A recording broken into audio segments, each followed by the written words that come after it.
Welcome to the Reclaim Leader podcast. I'm Jason Tucker. And I'm Jesse Skiffington. We're two pastors in the trenches who are passionate about church health for greater gospel impact. We share the ups and downs of ministry, strategies that worked for us, and some that didn't. Best practices and practical tools for church leadership. The goal, to help all of our churches flourish. Let's get started. See another sunrise, sing a little song. Hey everyone, welcome back to the Reclaim Leader podcast. Here with you again after Easter. I hope it was a good Easter, guys. We're recording this before Easter, so I'm just very optimistic. You're all going to have a great Easter. Jesse, you're going to have a fantastic. It's funny, though, we always joke about the episodes that never get recorded. You know, we covered a lot of ground in this. So we had all sorts of stuff going on in churches, talking about colonoscopies. I mean, all the really good stuff. That before we hit record episodes. Are you secretly recording us? Because I think you probably could write. No, but I should. I really should. Can you imagine? Well, happy belated Easter, Jesse. And to everyone out there, I hope that you saw guests, and I hope that you had an opportunity to really welcome them well as we had those episodes leading up to Easter. I just know that everything's just a freight train going really fast. And one of the things that always kind of falls by the wayside are the relationships. And, you know, talking with pastors lately, one of the things that I get asked a lot of questions about, hey, what do you guys at Tower Hill? What do you do for the discipleship? What do you do for new member classes? What do you do? And at the heart of these questions, by the way, I think it's good that we share with each other what we do. I think it helps inspire one another. But I always worry because I know there was a time in my leadership early on where I was just looking for a quick fix, or I was looking for, okay, what's the magic bullet that you guys had figured out? And so can I take that program and just apply it to our church? Yeah. And I don't think it's a bad thing to know what we do programmatically, but I actually think the best programs are homegrown or tweaked based on our own church's specific needs. But I also think we tend to believe that whatever the fix is, it's programmatical. And I'm just convinced, usually the hard way, but I'm convinced that that's probably not the answer. What I try to tell churches and myself when I forget is it's more important to invest in people than worry about the perfect programs. A good enough program is going to get the job done because it's really not about the program. I don't know, Jesse. Have you ever struggled with that? Like, just I think it really resonates with me that we need to remind ourselves sometimes of what the purpose of the program was in the first place, which is to facilitate relationships and discipleship, right? So it's like if we get too fixated on the programmatic piece and we forget the reason that it's there, what are we doing? So I think we talk about people over programs. I mean, that's something you and I have said a lot here on the podcast, but to really mean it, that the programs are there as a tool in order to facilitate relational ministry and discipleship. That's what they're there for. So a program might look one way in your church and another way in mine, but if we're just trying to copy and paste programs to I don't know, to accomplish whatever the thought is behind that, but we forget about the relational nature of ministry, then we're going to find ourselves right where we were anyway. And so it's not that, again, like you said, it's not that programs are bad, and we need things to facilitate the life of the church and to teach and all the things. But remember that ministry at its core is relational. It's about people and our growing faith together. So I think it's just crucially important to keep that at front and center. Yeah, so over the next two episodes, we're going to lean into this a bit. We're going to be talking about prioritizing people over worrying about perfect programs. We're going to talk about evangelism this week, and next week we're going to talk about the importance of follow through with people. And that was sort of based on a blog post by Dan Ryland, and I read it this week, and I was just like, whoa, yeah, we need to talk about this. For myself, I need to talk about this. But again, emphasizing people is almost never the wrong move. And here's what I mean. Like, you may have a lot of issues, let's say with your building. The church that I was working with, I went and did a workshop there a couple of months ago, and they had some challenges with their building where they felt like the way that you come into the sanctuary it's not easy to be very welcoming. It looks very intimidating. The big giant doors and there's, you can't see in and all this other stuff. But I told them, I said, you can overcome that. I mean, before you start worrying about spending money on a new building project, you can solve that with people. If you have really good people, that's going to, at least temporarily, that's going to fix that problem, because people will overcome the physical facility challenges. So logistics, hey, it's too complicated to show where your people take the kids to Sunday school. That's our church still. It's complicated the way we do Sunday school. And if you're brand new, it takes some work to figure out what we're supposed to do when we bring our kids. So we solve that problem with people. We have signage, but signage is like a reminder if you've done it before. What you really need are good, welcoming people who guide you through the process. Yeah. And that overcomes that problem. So again, when in doubt, I'll usually make a hire and invest in a person instead of worry about launching a new program.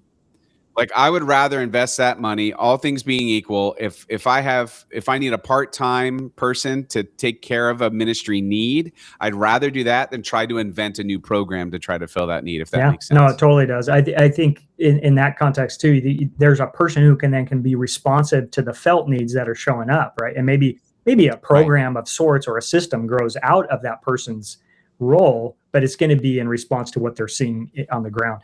Sometimes we skip that and we're like, oh, what's the program or the system that we can just plug in to fix this? But all those things are facilitated by people. So we tend to think in those kinds of terms too. Like, who can we bring in either as a volunteer role or as a staff role to help fill this and solve this problem? Yeah. I mean, I think most churches have pastors. I'm sure you've had the experience where you've had a team, and maybe it's an elder or governance team, or maybe it's just a committee or something. And you know the difference between having the wrong people and the right people around that table. The wrong people will slow everything down, make everything harder. And the right people bring a certain life and energy and efficiency to the room. And so people make a big difference. Now, that's just a big, long setup to remembering the most important and powerful part of evangelism. Yes, the E word, which I will say, in mainline Christianity, evangelism was sort of on the down low for a while. I don't know. People didn't like that word for whatever reason, but I do sense that it's making a comeback because people realize it's just about sharing the good news of the gospel. So how do we do that in a way that is relational? Imagine, Jesse, it takes relationship to tell somebody about Jesus. I don't know. It's sort of a crazy idea, but I don't know. I know there are plenty of Christians out there who think there is some value in the, putting up a big scripture in the middle of the end zone, a John 3:16 or something, or there's value in street corner evangelism, just sort of shouting out the gospel or handing out gospel tracts. I'm sure those all have their place. In my experience, those things have not been effective. I've not seen it be effective at all. So maybe it is somewhere. I just haven't seen it. What I have seen as effective, incredibly effective, is genuine relationship that points to Jesus. Yeah. And because disciples are, I mean, we've heard this before, disciples are handcrafted, not mass produced. It's all about relationship. It's the relational journey of spiritual friendship. And I think those friendships have to be genuine. Like I can't develop a friendship with somebody, a real friendship, if I'm only thinking about an agenda I have for that person. I can't, because I can't ignore whatever artificial steps I've already put in my head. Well, hey, it's been a couple of years. They should be at this step now. And so I'm going to push them. That's not a real relationship, in my opinion. Yeah. And I think there's a distinction too between a hope for a person and an agenda toward a person, right?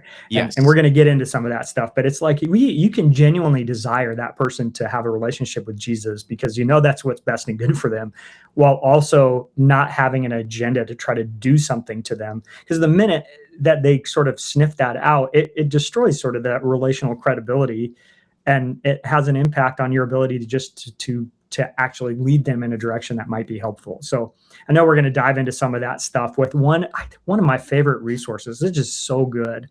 So tell us a little bit about what we're looking at today and how we can understand kind of some of these thresholds that are important as we meet people where they are. Yeah. So we're going to go through, just as a reminder, I don't know how many of you have read Don Everett's and Doug Schaup's book, I Once Was Lost. It's kind of a classic, and it's what InterVarsity uses for their training. It's fantastic. And I believe the thresholds still hold up. But maybe, I want all of our pastors listening to consider how they hold up in today's day and age. But to me, they still hold up.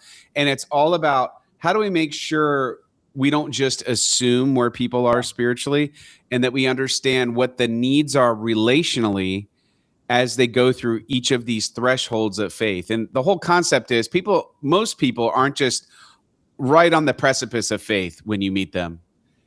They're somewhere else. They may be on some stage where the very first thing is they've never met a Christian they liked. You know what I mean?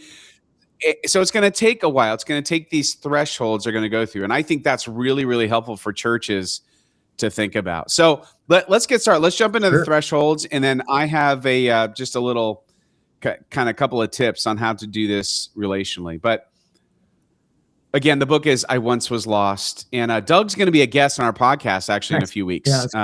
Later in April, we're going to have him on. So I'm really excited about that. But these 5 thresholds they learned by working with college kids for years and years, and postmodern college kids. So I would say millennials mostly. And what they learned was that pretty much everyone's story, they could identify these steps. Step number 1 that we alluded to is simply trusting a Christian. Threshold 1 is trusting a Christian. And I got to say, that rings true to me from what I see in my context. Sometimes, I don't know that I've met somebody that doesn't have some kind of baggage about church, Christianity, pastors, what have you. And sometimes it really is just trust. I've got a friend who, I want to be careful because in case the friend ever but I've got a friend who I consider a good friend, who years ago was really standoffish with me because he knew that I was a pastor. And honestly, we didn't talk about church, faith, anything for years, because I honestly really didn't have an agenda. I didn't care. I had no expectations, and not that I didn't care. I didn't care about a timetable. I just want to be a genuine friend.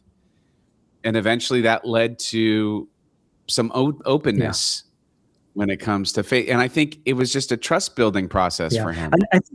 And there have been many people like this. So just on that first threshold, trusting a Christian, what that means is being a trustworthy person, being a credible person in someone's life, showing up for them, being a good friend, all that kind of thing. And it's almost like you want them to get to a point where you're just being a good friend to them. And then they find out that you're a Christian and they're like, wait, what? You're a Christian? Like, you're one of those people? Because you seem pretty normal. You seem pretty reasonable. I thought Christians were whatever they thought, right? So having just the relational credibility of being a trustworthy person in their life, being a reliable person in their life when maybe others aren't, or whatever, like that goes a long way. But what's important is to kind of notice if somebody's not even asking any questions about Jesus, or not even curious in any way, or whatever. If there might be at this first threshold where the very first thing that needs to happen is God's going to put a Christian in their life. That's going to be the first thing. And so, sometimes we want to skip ahead to like Romans Road and tell them the gospel or whatever, or have you ever told a lie, and whatever, but that's not the threshold they're on. So learning to see and kind of go, is this person at a point where they just need a credible Christian in their life? And if the answer is yes to that, how can you be that, or how can you help your community be that for those folks?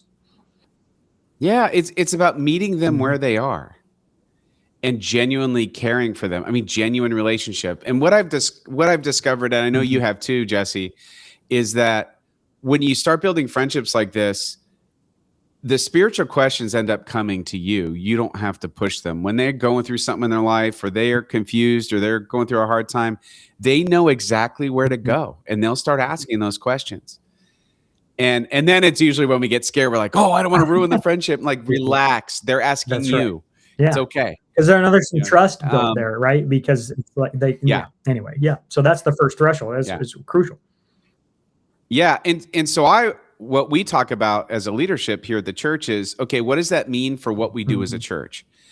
And I said, one of the best examples of this I saw, I think it was just coming out of the pandemic, but I copied and pasted it because I thought this was so good. There was an Amazon news ad, and they were advertising for a job. And listen to that. And so this ad made me feel like they knew exactly where people were. So this was the ad: diapers, bedtimes, teething. New parents have plenty to stress about.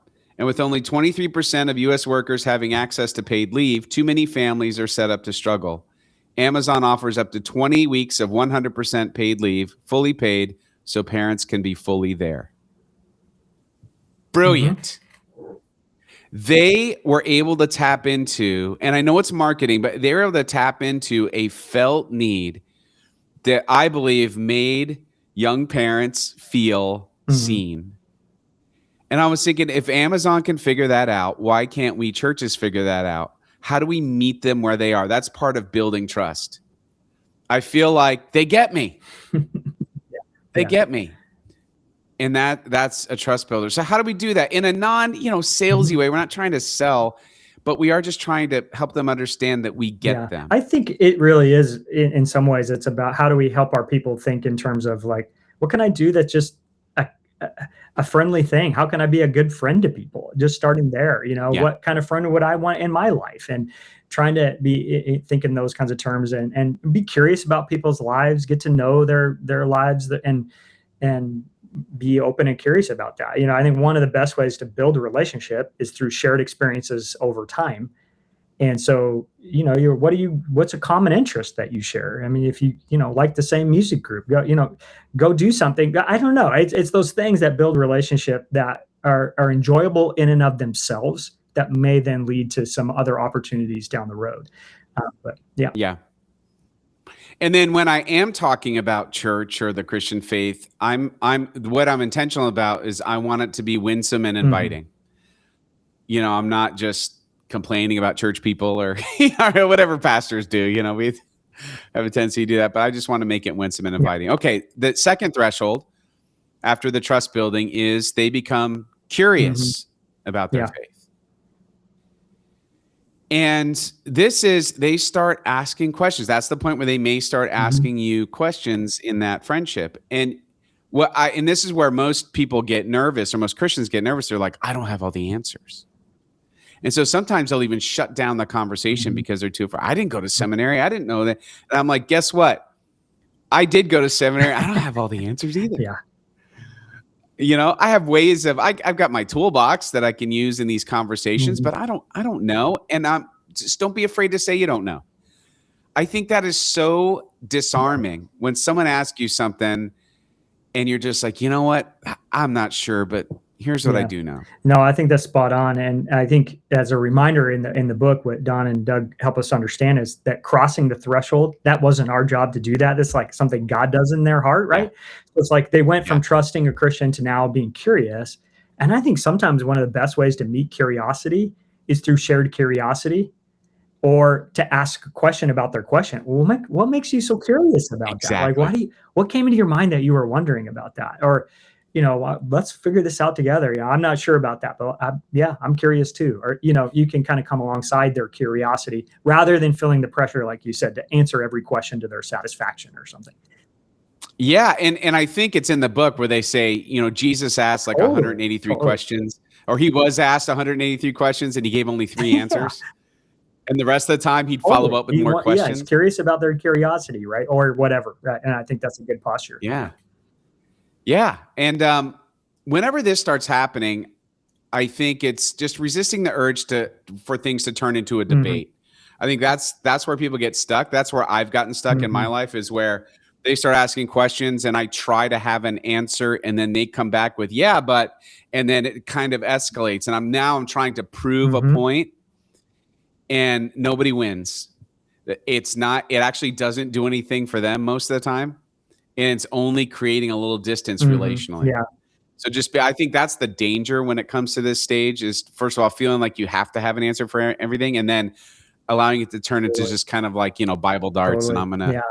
get you at this Defensiveness is point. probably the biggest turnoff that we can, from a messaging standpoint. And so it's like, it is, from my understanding, here's how I understand it. And I'm still learning too, but here's how I understand it. Or, I think there's ways to kind of acknowledge you're also a growing disciple that's figuring things out, and there might be opportunities in there to say some things that are more definitive.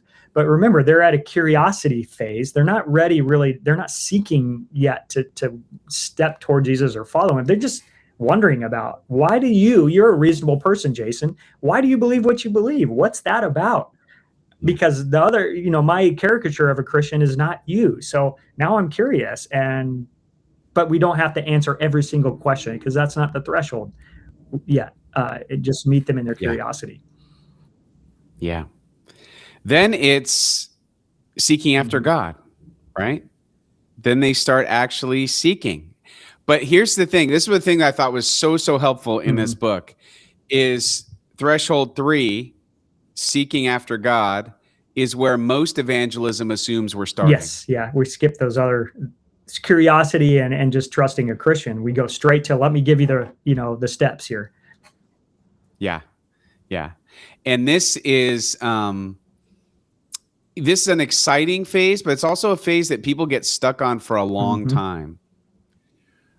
Because they feel like, and actually, I'm just going to be honest, there are lots of Christians who would consider themselves Christians, and they're still stuck in this phase. It's like they can't learn enough before they actually go do anything about it. It's like that the secret to spiritual growth is attend the next level Bible study. And what happens is we've kind of created these, unintentionally created these overfed, underworked, underexercised Christians who are living their faith in their heads only, not in their hands and feet.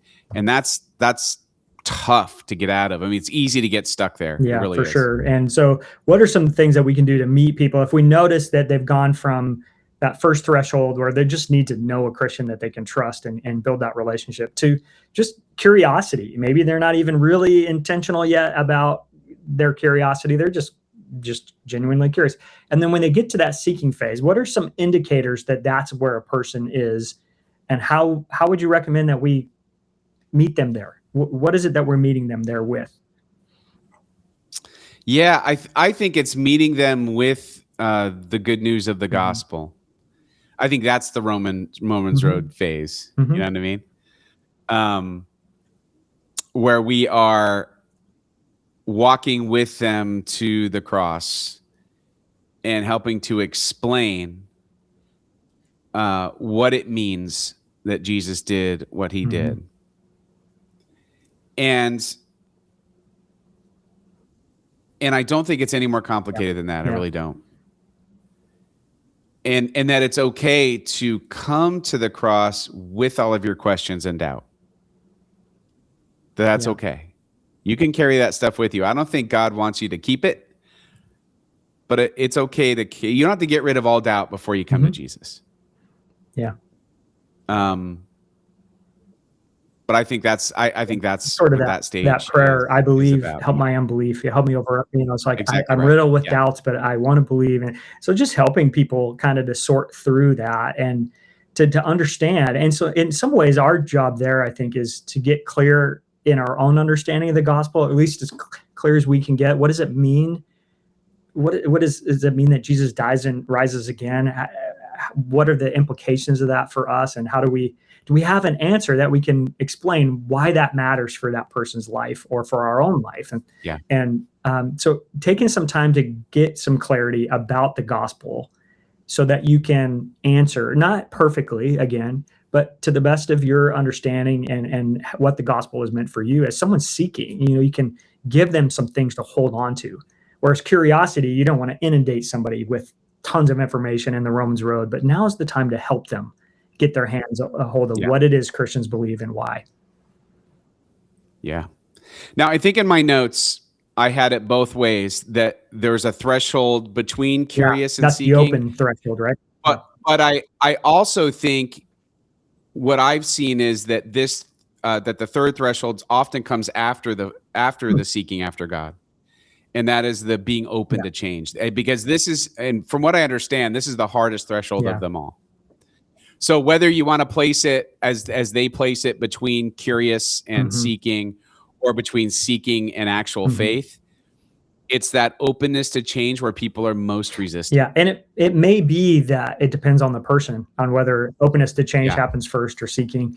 And I do think that openness to change piece is really, somehow God is creating some dissatisfaction in their own life with their current belief or understanding, or even just the reality of their life. And so openness to change kind of comes through the confrontation of their world and saying, this isn't how it ought to be, or something's missing, kind of like the rich young ruler that showed up and was like, what else do I need to do? And there's sort of a realization maybe that some change needs to happen, but change is so hard. You really think about going from either indifferent or hostile to Christianity to like, now I'm really open to considering this and making the change in my life. It's a big one. So putting those two, I mean, they really do work together, openness to change and seeking. They do. And for me, I think it's because openness to change came after I was presented with the gospel. So that was the order that worked for me. I wasn't open to change until I heard what Jesus did on the cross, and that opened me up to a different way. But here's the thing, wherever you want to place that threshold doesn't matter. The most important thing is that you stay patient as a spiritual friend. You stay patient, because until somebody really wants to change, they're not going to. You can't force the issue. In my opinion, can't force the issue. You have to just patiently keep walking. Now, I don't know, is there a time when, if somebody's just delaying a decision because they're nervous, they're whatever, that you kind of push on that a little bit? I don't know. Yeah, I guess it depends on the relationship. Probably good questions would help there too. Like, it seems like you're really interested and curious about Jesus. What's getting in the way, or what are your hesitations, or what's making it hard to think about making that change? You just give it back, right? Instead of saying, I think it's time for you to make a change. What? I think the other piece alongside this, in my experience too, is really trusting that God is at work in their hearts, right? And that in his own time, he's up to something. But sometimes it can be helpful in the right way to call the question, or to give someone maybe permission to consider making that change. And I think back, I mean, it's not quite the salvation piece, but for years I was part of a Friday morning basketball group, and I really took seriously the build trust piece. So often we'd have 6 months of playing basketball together before somebody would find out I'm a pastor, because I wanted to build credibility. And I wasn't trying to hide anything either. And they'd be like, oh, you're a pastor? You play pretty hard for a pastor or whatever, whatever. But one time there was a guy there, maybe, I don't know, a year into our playing together. And he's like, how come you've never invited me to church? Like, there is, I think sometimes we make the mistake of being too permission giving, or too concerned about pushing the issue. And if we do, we should do it wisely.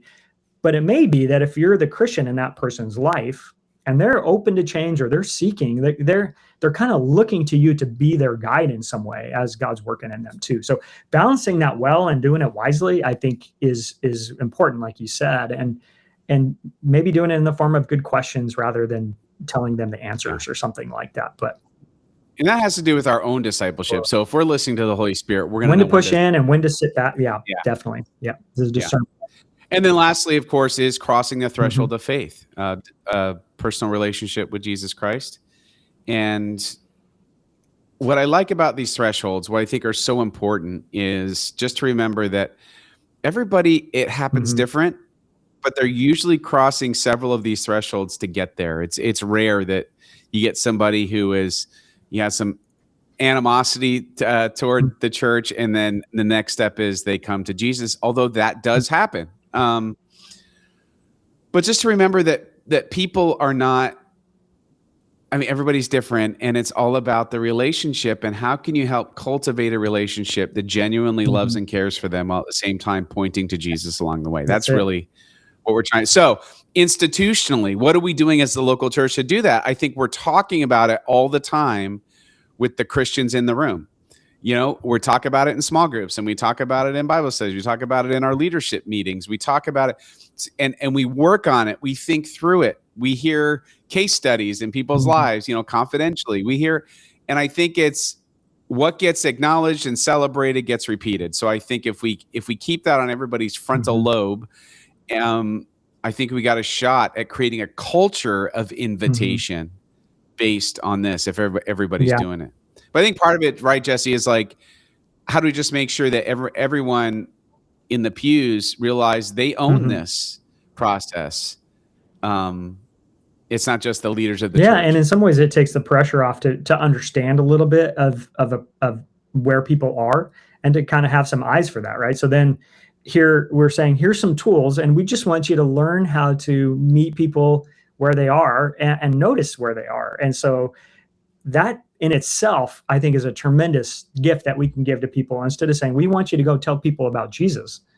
Be the light, be salt in the world, and whatever. Like, true, good, yes, but what are the tools that we can give them to help them with that? Because otherwise, I think people do, back to your very beginning example, people maybe feel like the guy on the side of the street corner with the sign that Yeah, says Jesus loves you, cares about you, has a wonderful plan for your life, and you've died today. Where would you go? Like, maybe that's helpful to someone, but meeting someone where they are and walking through these thresholds as God's at work and partnering with him in that, I think is awesome. So I would commend this book to you, like Jason has, and these thresholds to get them kind of in your own head and heart and kind of talk in these terms. Sometimes I even preach kind of in these terms, thinking about probably not the beginning one, trust a Christian, but some people in the room are there because someone brought them and they're not sure about any of this.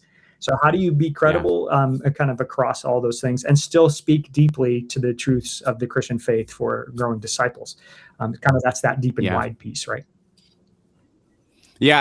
And just a little goofy way that I try to remember this in my Mm-hmm. own life and the way that we talk about it in having spiritual conversations. 'Cause that's really what Mm-hmm. we're talking about is um, jelly jar evangelism. We talked about this a couple. I think it's got to be a couple Yeah. of years now where I brought this up, but it all comes down to the great theological truth of peanut butter and jelly, and that is you don't need a lot of jelly. I don't know. Some people love a lot of jelly in that sandwich. A I little don't need soggy. much.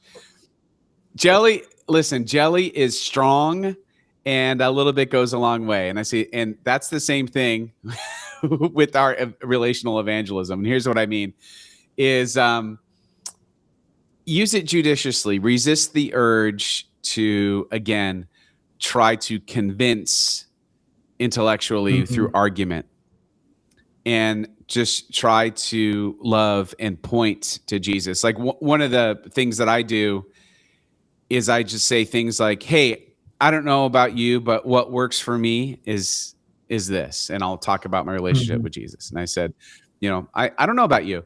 All I can speak of is Mm-hmm. me and why it Yeah. works for me and what it does for me. And what that does is it kind of removes, okay, you're not telling me what to do. You're just telling me how this Yeah. works in your life.